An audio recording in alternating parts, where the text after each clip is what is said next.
Have you ever heard a story so chilling, it makes your skin crawl, yet so fascinating you can't look away? Today, we're unlocking the door to one of the darkest, most enduring fairy tales ever told, Bluebeard. This isn't your typical happily ever. It's a gripping tale of wealth, mystery, and a forbidden secret that leads to a terrifying discovery. So, lock your doors, get comfortable, and let's journey into the shadowy castle of the man with the infamous Bluebeard. Our story begins with a nobleman of immense wealth, known for his lavish parties and opulent lifestyle. But he had one peculiar feature that set him apart and made people uneasy: a beard of a striking, unnatural blue color. This, combined with a string of mysteriously vanished wives, made him a figure of both fear and intrigue. Despite the rumors, his riches were a powerful lure. He soon set his sights on the two beautiful daughters of a neighboring lady. The younger daughter, though initially repulsed by his strange beard, was eventually won over by his charm and the promise of a life of luxury. Against her better judgment, she agreed to marry him. After a magnificent wedding and a month of non-stop celebration, Bluebeard announced he had to leave on an urgent business trip. Before departing, he entrusted his new wife with the keys to his entire castle. He gave her access to his treasure chests, his banquet halls, everything. "Go anywhere, enjoy everything," he said, handing her a large, clinking ring of keys. But then, he held up one small, ornate key. "This key," he warned, his voice low, "opens the little room at the end of the long gallery. I forbid you to enter it. If you disobey, you will face my terrible wrath." Alone in the vast castle, the young wife was at first content exploring the endless rooms filled with riches. But the thought of that one forbidden door gnawed at her. Curiosity, that powerful, primal urge, began to consume her. What could be so terrible that it needed to be locked away? What secret was her husband hiding? The temptation became unbearable. She could think of nothing else. Day and night, the image of that small key and the forbidden door haunted her thoughts. She wrestled with her promise, her fear of his anger warring with an insatiable need to know. Finally, she could resist no longer. Her heart pounding, she hurried down the long gallery to the end, the small key trembling in her hand. She hesitated for a moment at the door, a final wave of dread washing over her. But her curiosity was stronger. She inserted the key, turned the lock, and slowly, creakily, pushed the door open. At first, the room was dark, and she couldn't see clearly. As her eyes adjusted, a horrific sight came into view. The floor was slick and dark with clotted blood, and hanging from the walls were the bodies of Bluebeard's previous wives. Screaming in terror, she dropped the key onto the blood-soaked floor. Shaking with fear, she snatched the key back up and fled the room, locking the door behind her. She tried desperately to wash the bloodstain off the key, scrubbing and polishing it, but it was no ordinary stain.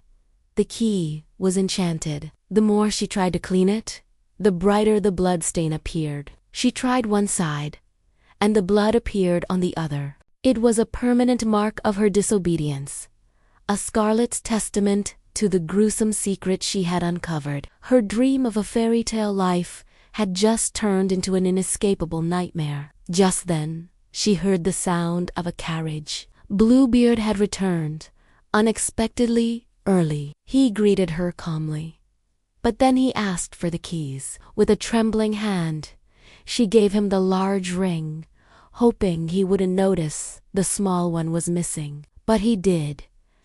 "And the key to the little room?" he asked, his eyes glinting. She made excuses, saying she'd left it upstairs, but he insisted. She knew she was trapped. Finally, she produced the key, the damning bloodstain visible to all. "Why is there blood on it?" he roared.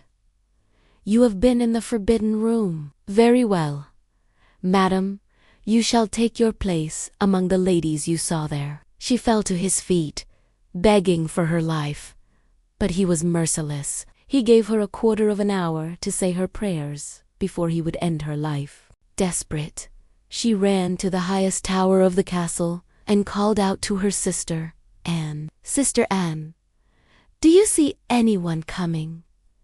she cried. Her brothers had promised to visit that very day, and they were her only hope. Sister Anne looked out, but saw nothing but the green grass and the dusty road. Time and time again, the wife called out, her voice filled with panic as she heard Bluebeard sharpening his blade below. "Sister Anne, do you see anyone coming?" Downstairs, Bluebeard's rage grew. "Come down at once," he bellowed, "or I shall come up to you." With her time running out, the wife made one last, desperate plea.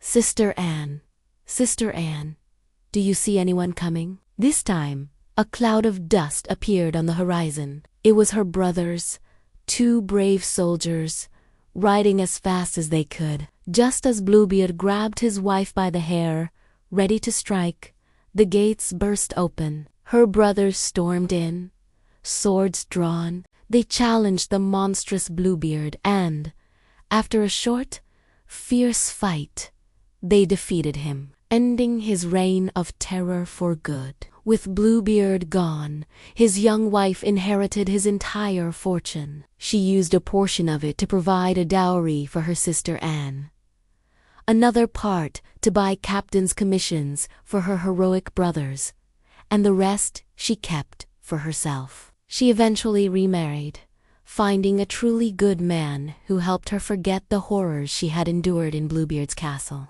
Her story became a cautionary tale, passed down through generations.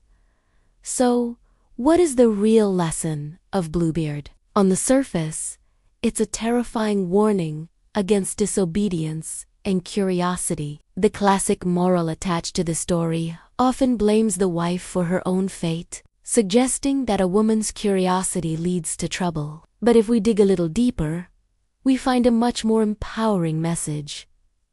It's a story of survival. The wife isn't just a victim. She's a survivor who outsmarts a monster. Her curiosity, while leading her to a horrific discovery, also reveals the truth.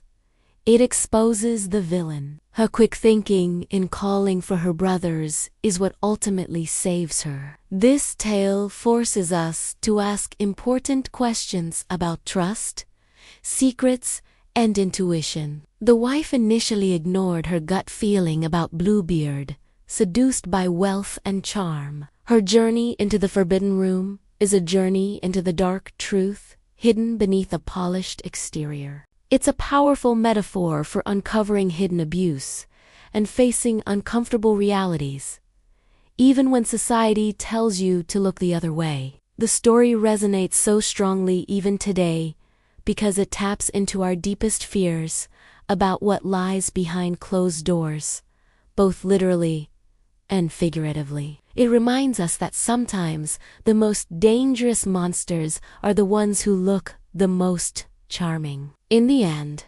Bluebeard isn't just about a woman's fatal curiosity. It's about a woman's strength, her will to live, and the courage it takes to expose the darkness. It's a testament to the fact that even in the face of unspeakable evil, there is hope for rescue and recovery. It's a dark fairy tale, yes, but it's also a powerful story of survival. What do you think is the true moral of Bluebeard? Let me know your thoughts in the comments below. And if you found this journey into a classic dark fairy tale as fascinating as I did, do not forget to like this video and subscribe for more deep dives into the stories that shape our world. Thanks for watching and stay curious.